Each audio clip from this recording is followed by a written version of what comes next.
आणि सर्व त्यांच्या चाहत्यांमध्ये कार्यकर्त्यांमध्ये ज्या भावना व्यक्त होतात, आपण काय त्याबद्दल? अजिबात नाही. बघा, अजितदादांनी कालच अग्नी दिलेला आहे. अजितदादांचं जाणं या धक्क्यात महाराष्ट्रात सावरलेला नाही. तरी जर कोणी त्यांच्या नावानं राजकारण करत असेल तर ते सर्वस्वी चुकीचं आहे. एकतर त्यांचा कुटुंबावरचा आघात मोठा आहे. त्यांचे जे तळागाळाचे कार्यकर्ते सोडून द्या, ते मंत्री वगैरे ते त्यासाठी झालेले असतात, बरं का. तळागाळाचा कार्यकर्ता तो आहे, सामान्य माणूस आहे, ज्यांचा अजितदादांशी अनेक कारणांना संबंध आहे. त्यांना बसलेला धक्का हा महत्वाचा आहे. अशा वेळेला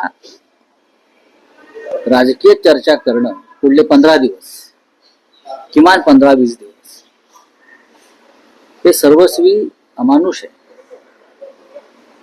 आणि हे सगळे विषय त्यांच्या पक्षांतर्गत आहे. आणि अशा पक्षांतर्गत विषयावरती या क्षणी आम्ही बोलणं हे योग्य नाही, किंवा त्यांच्या कुटुंबाच्या संदर्भात काही निर्णय असतील त्याच्यावरती आम्ही मत व्यक्त करणं हे योग्य नाही. कारण आपण पाहिलं असेल का, कुटुंब पूर्णपणे कोलमडून पडलेलं आपण पाहिलं असेल. त्या पवार कुटुंबातला प्रत्येक घटक, त्याच्या डोळ्यामध्ये अश्रू आणि हुंदके होते. राजकारणाचा विचार करायला आता कोणाकडे वेळ आहे? स्थिरस्थावर झाल्याशिवाय सगळं कोणी बोलणार नाही या विषयावर. आणि तुम्ही असे प्रश्न विचारून त्या विषयाला पाटे फोडू नका. सुनेत्रा पवार यांनी नेतृत्व स्वीकारलं. आता मी काय बोललो? आता मी कोणत्या विषयावर बोललो? की या विषयावरती आता बोलणं हे अमानुष आहे. जर कोणी हा विषय काढला असेल तर ते माणुसकी शून्य लोक आहेत. मग त्यांच्या पक्षातले मंत्री असतील किंवा आमदार असतील. त्या बाईने आपला पती गमावलेला आहे, कुटुंबाने एक कर्ता पुरुष गमावलेला आहे, तिच्या डोळ्यामध्ये अजून अश्रूच्या धारा वाहत आहे. अशा वेळेला तुम्ही कोणी नेतृत्व करावं ह्याच्यावरती आता पत्ते आणि डाव खेळत असाल तर ते अमानुष आहे. म्हणजे त्याच्यावरती मी बोलणार नाही. आता काल तुम्ही एक मागणी केली की जो अपघात झाला त्याची सखोल चौकशी करण्यात येईल. मी 2 मागण्या केल्या, त्या अराजकीय आहेत. ज्या पद्धतीनं DGC, director general of civil एव्हिएशनच्या अंडर ही सगळी विमानांचं काम असतं, पायलट्स, मेंटेनन्स, वैधता अवैधता अशा अनेक गोष्टी असतात, त्याच्यावरती DGCचं नियंत्रण असतं.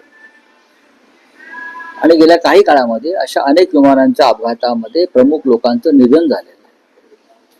काही कमर्शियल फ्लाईट्स कोसळले. अहमदाबादला एअर इंडियाचं फ्लाईट कोसळलं, 300च्या आसपास लोकांचा मृत्यू झाला.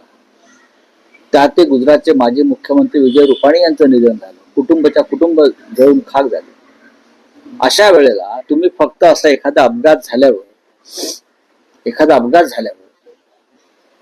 चौकशी करण्याची घोषणा करता. त्या चौकशीचं पुढे काय होतं? बारामती एअरपोर्टला रडार नव्हतं अशी माझी माहिती आहे.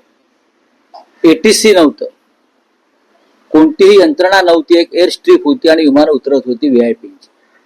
हे जर खरं असेल तर त्याला जबाबदार DGC आहे. ATCची यंत्रणा नाही, रडारची यंत्रणा नाही, खाली बारामतीच्या विमानतळावर पुरेसा स्टाफ नाही, आणि त्या विमानतळावरती अनेक महत्वाचे लोक उतरतात, अगदी गौतम अडाणी पासून ते अजितदादा पवार आणि शरद पवार साहेबांपर्यंत. मग अशा अपघाताला जबाबदार कोण? मग अशा अपघातांची सगळ्यात चौकशी होणं गरजेचं आहे ना. आम्ही महाराष्ट्राचा एक महत्वाचा माणूस त्यात गमावलेला आहे, अजित पवारांसारखा. त्याची जबाबदारी DGCला घ्यावी लागेल. अशा प्रकारचे एअर स्ट्रीप किंवा विमानतळ तुम्ही चालू कशी देता? वैमानिक आकाशामध्ये घिरट्या मारत होता विमान घेऊन, आणि त्याला उतरण्याची संधी मिळत नव्हती. आणि तरी त्याने विमान लँड केलंय तर त्याला कोणी संदेश दिलाय का लँड करा म्हणून?